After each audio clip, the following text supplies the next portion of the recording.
नमस्कार दोस्तों, स्वागत है आप सभी का हमारे YouTube channel only UP triple S C by Dev पर। दोस्तों, आज के लिए आपका खुला चैलेंज होगा कि अगर आप 29 में आप 25 क्वेश्चन कर लेते हैं तो ये समझिए आपको जीएस में कोई हरा नहीं सकता है। क्योंकि अभी तक हमने देखा है कि लगभग आपको हमने 100 टेस्ट करा चुके हैं। 100 टेस्ट में लगभग आपके क्वेश्चन रिपीट होने लगे हैं हर एक टेस्ट में।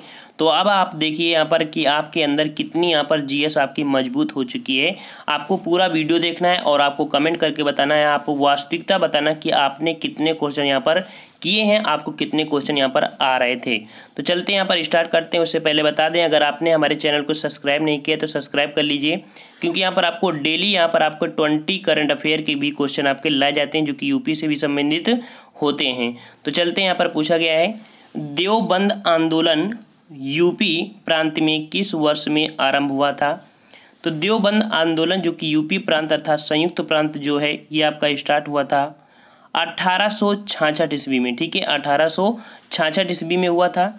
और ये इस्लामी मदरसे की स्थापना की देखा जाए तो यह आंदोलन मूलतः मुस्लिम संप्रदाय के लिए ही धार्मिक नेता तैयार करने में व अंग्रेजी शिक्षा और संस्कृत के विरोध में आपका चलाया गया था। ठीक है, और भारत के स्वतंत्रता आंदोलन में भी इसका अविस्मरणीय योगदान आपका रहा था 1866 वाले में। ठीक है, चलिए नेक्स्ट क्वेश्चन आपका पूछ रहा है मोतीलाल नेहरू और CR दास द्वारा 1923 ईस्वी में गठित पार्टी का नाम क्या था।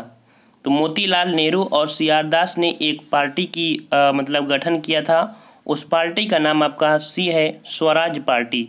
1 जनवरी 1923 ईस्वी को स्वराज पार्टी की स्थापना किया था, जिसके आपके अध्यक्ष आपके CR दास थे, लेकिन जो मोतीलाल नेहरू थे ये आपके सचिव थे। ठीक है, चलते हैं नेक्स्ट क्वेश्चन की ओर। क्वेश्चन आपसे कह रहा है सौर सुजला योजना किस राज्य में शुरू की गई। सौर सुजला योजना किस राज्य में शुरू की गई।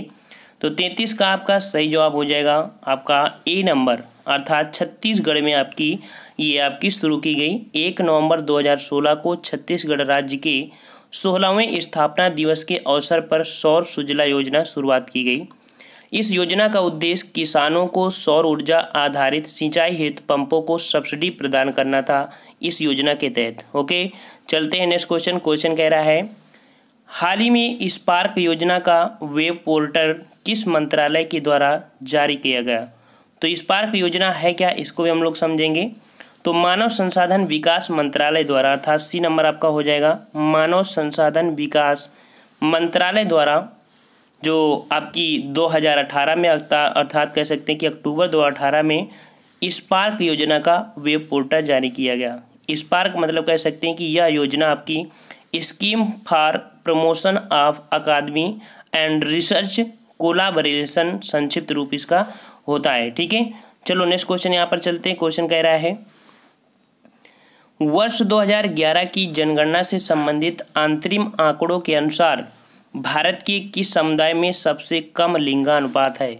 सबसे कम लिंगानुपात जो कि आपके यहाँ पर समुदाय दे दिया है, तो किस समुदाय में सबसे कम लिंगानुपात है। जवाब आपका 37 का जो हो जाएगा सही वो आपका होगा बी नंबर, अर्थात आपके सिख समुदाय में सबसे कम लिंगानुपात है। और ये आपका लगभग कह सकते हैं कि लिंगानुपात 903 ठीक है समुदाय है, जबकि मुस्लिम देखा जाए तो थोड़ा सा लगभग आपका 951 हो जाता है। वहीं पर जैन आपके 954 है, बौद्ध आपके 965 है। ठीक है, चलो नेक्स्ट क्वेश्चन की ओर। क्वेश्चन आपसे कह रहा है भारतीय संविधान स्पष्ट रूप से प्रेस की स्वतंत्रता, ठीक है, प्रेस की स्वतंत्रता की व्यवस्था नहीं करता है, परंतु यह स्वतंत्रता अंतर्निहित है। तो यह स्वतंत्रता आपकी अंतर्निहित है। तो यहाँ पर आपका भाई कौन अंतर्निहित है, अर्थात जो आपका 38 है, 38 का ए हो जाएगा 19 के फर्स्ट के आ में। ठीक है, संविधान के अनुच्छेद फर्स्ट के आ में वर्णित कि सभी नागरिकों को वाक स्वतंत्रता और अभिव्यक्ति की स्वतंत्रता का अधिकार होगी। इसी में प्रेस की स्वतंत्रता का अधिकार भी निहित किया गया है, आपका इसमें किया गया है। ठीक है, चलो नेक्स्ट क्वेश्चन आपसे कह रहा है भारतीय संसद का संयुक्त अधिवेशन निम्नलिखित में से कौन बुला सकता है। तो संयुक्त अधिवेशन जो बुलाते हैं भारत के राष्ट्रपति बुलाते हैं। जब दोनों आपके सदन में किसी प्रकार का मतभेद होता है तो आर्टिकल 108 के तहत राष्ट्रपति क्या करते हैं, दोनों सदनों को बुला लेते हैं अर्थात, और इसकी अध्यक्षता कौन करते हैं, तो लोकसभा अध्यक्ष करते हैं बुलाए गए अधिवेशन की। नेक्स्ट क्वेश्चन कह रहा है भारत में लोकसभा का जो स्पीकर है अर्थात अध्यक्ष होता है वो कैसे मनोनीत होता है, तो किस प्रकार से उसको लाया जाता है।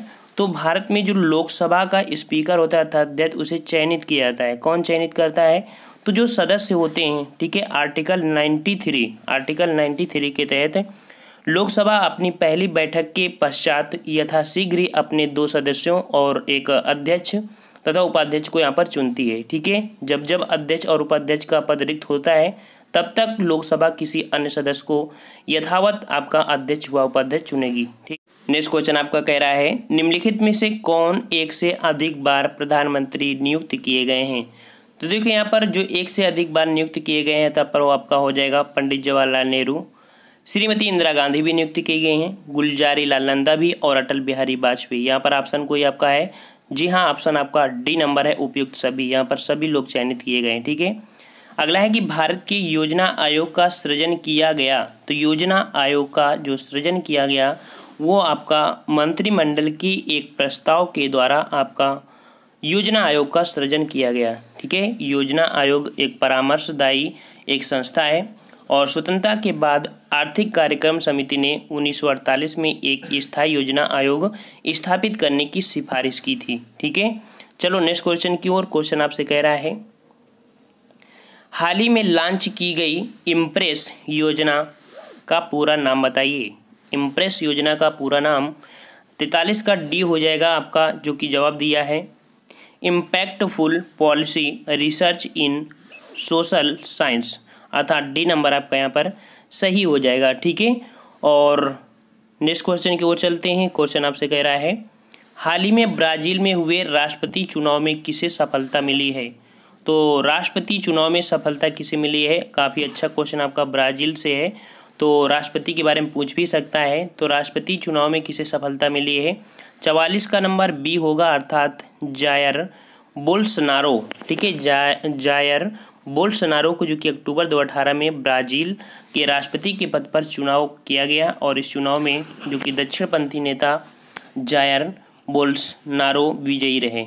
ठीक है, और इन्हें जो एक पॉइंट होता है कि अगर बोला जाए कि ब्राज़ील का ट्रंप भी इन्हें कहा जाता है। ठीक है, ब्राज़ील का ट्रंप इन्हें कहा जाता है, और ये सोशलिस्ट लिबर पार्टी के हैं भी। अगला है कि निम्नलिखित में से किस जनगणना वर्ष में भारत में लिंगानुपात, तो लिंगानुपात 946 था। तो किस पंचवर्षीय योजना में लिंगानुपात 946 था, तो 45 का आपका जवाब हो जाएगा सी नंबर, अर्थात 1951 में था। ठीक है, देखो 1921 में लिंगानुपात 955 था। ठीक है, 941 में लिंगानुपात 945 था, 951 में आपका 946, और 1971 में लिंगानुपात आपका 930 हो गया था। ठीक है, चलो नेक्स्ट क्वेश्चन की ओर। क्वेश्चन कह रहा है वर्ष 2001-2011 की अवधि में कुल जनसंख्या में निम्नतम प्रतिशत वृद्धि वाला राज्य कौन है। तो निम्नतम जो प्रतिशत वृद्धि हुई है वो कहाँ पर हुई है, तो यहाँ पर आपके ऑप्शन दिए हैं नागालैंड, गोवा, केरल और तमिलनाडु। तो जवाब होगा आपका 46 का ए नंबर, नागालैंड में। ठीक है, तो नागालैंड में आपकी सबसे 0.6% आपकी यहाँ पर वृद्धि आपकी हुई है, वो भी माइनस का। ठीक है, माइनस का आपका हुआ है, अर्थात कि माइनस आपका नागालैंड में आपकी वृद्धि हुई है। ठीक है, चलो नेक्स्ट क्वेश्चन की ओर। क्वेश्चन कह रहा है रेडफील्ड तथा सिंगर के विचार में प्राथमिक नगरीकरण की प्रक्रिया को किसके विकास से विशेषीकृत किया गया है। तो ये विशेषीकृत किसका किया गया है, 47 का जवाब हो जाएगा ए नंबर, लोक परस्परा। ठीक है, लोक परस्परा के विशेषीकृत में आपका किया गया है। कह सकते हैं कि संविधान जो कि रेडफील्ड्स तथा सिंगर के मतानुसार प्राथमिक नागरीकरण की प्रक्रिया को लोक परंपरा के विकास से विशेषीकृत किया गया है आपका। ठीक है, चलो नेक्स्ट क्वेश्चन। क्वेश्चन कह रहा है उत्तर प्रदेश के निम्नलिखित नगरों तथा भौगोलिक क्षेत्रफल की दृष्टि से सही अवरोही क्रम क्या है। तो देखो, अगर आप नए हैं तो चैनल को सब्सक्राइब कर लो, क्योंकि यूपी स्पेशल संबंधी वीडियो आपको इसी चैनल पे आपको मिलेंगे। ठीक है, दूसरे चैनल में नहीं, आपको इसी चैनल में हम आपको प्रोवाइड कराएंगे, साथ में यूपी का करंट अफेयर, क्योंकि इस चैनल का नाम ही है ओनली यूपी SSC। ठीक है, तो यहाँ पर देख सकते हैं नगरों का जो कि आपका अवरोही क्रम आपको बताना है। तो 48 का जो क्रम हो जाएगा आपका हो जाएगा, पहला वाराणसी, फिर आपका हो जाएगा यहाँ पर गौतम बुद्ध नगर, बागपत, फिर हो जाएगा संत रविदास नगर, मतलब कि जो कि भदोही है। ठीक है, तो डी नंबर आपका हो जाएगा वाराणसी, गौतम बुद्ध नगर, बागपत, संत रविदास नगर जो कि भदोही में पड़ता है। ठीक है, अगला दिया है कि निम्नलिखित में से कौन भारतीय गणतंत्र का प्रमुख है। तो भारतीय गणतंत्र का प्रमुख आपका जो 49 का जो जवाब हो जाएगा ए नंबर हो जाएगा भारत का राष्ट्रपति। ठीक है, भारत का राष्ट्रपति एक गणतंत्र आपका प्रमुख होता है। ठीक है, जो अनुच्छेद आपके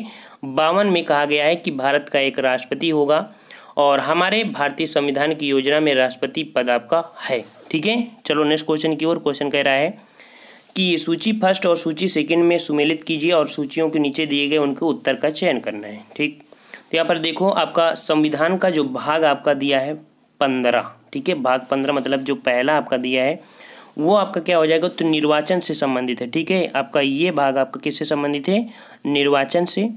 संविधान का भाग जो 16 है। ठीक है, संविधान का भाग जो आपका 16 है, अर्थात आपका ये सेकंड वाला बी वाला वो आपका कुछ वर्गों के संबंध में विशेष उपक्रम, अर्थात आपका ये हो जाएगा आपका थर्ड।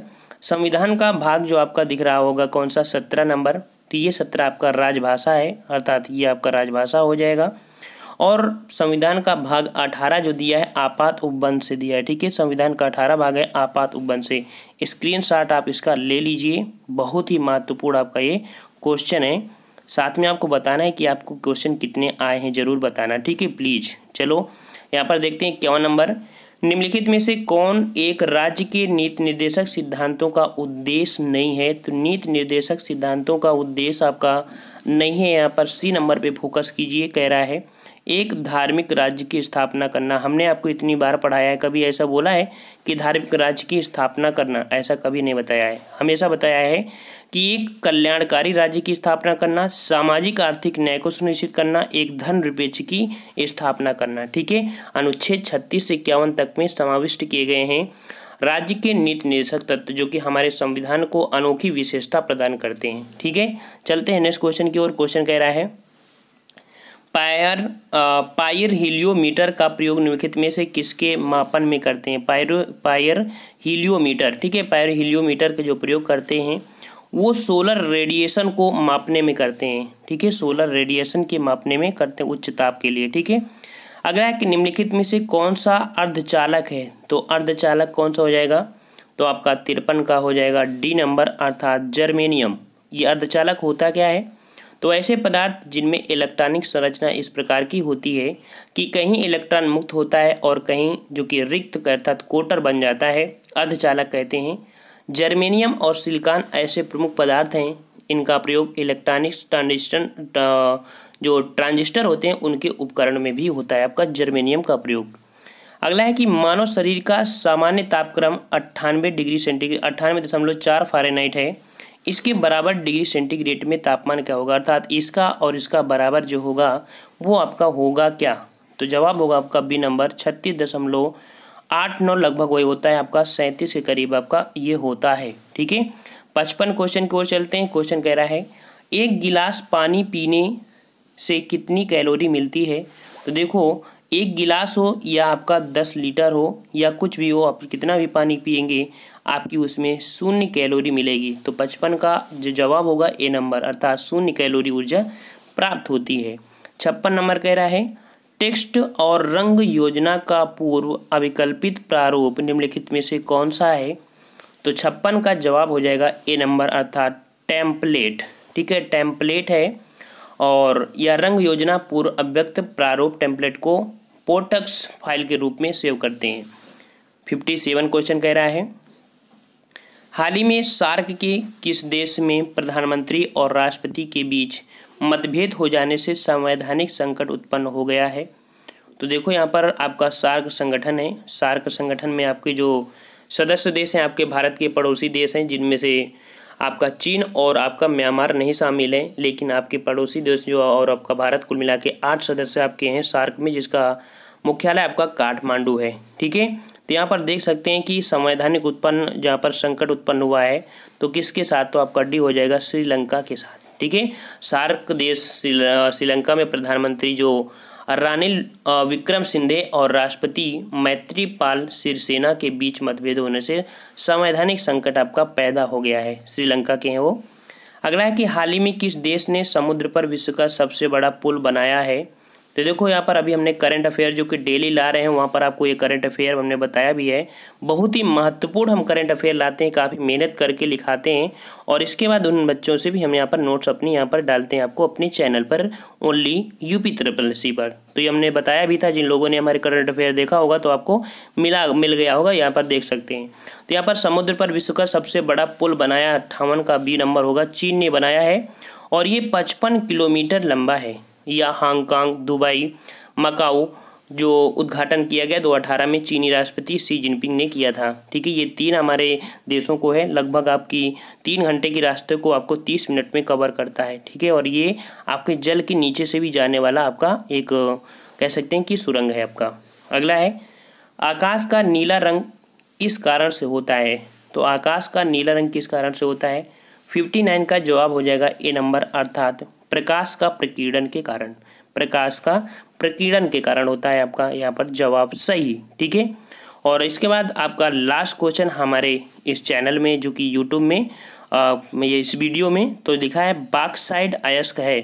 तो बॉक्साइट आपका अयस्क किसके है आपको कमेंट करके बताना है। बहुत ईजी आपका क्वेश्चन हमने दिया है कमेंट करने के लिए। साथ में आपको बताना है कि आपने यहाँ पर 29 क्वेश्चनों में कितने क्वेश्चन आपने सही किए हैं और अभी तक अपने 100 सेट लगाए होंगे कम से कम हमारे तीनों चैनल में, मैजिक एजुकेशन, देव जीके ट्रिक में।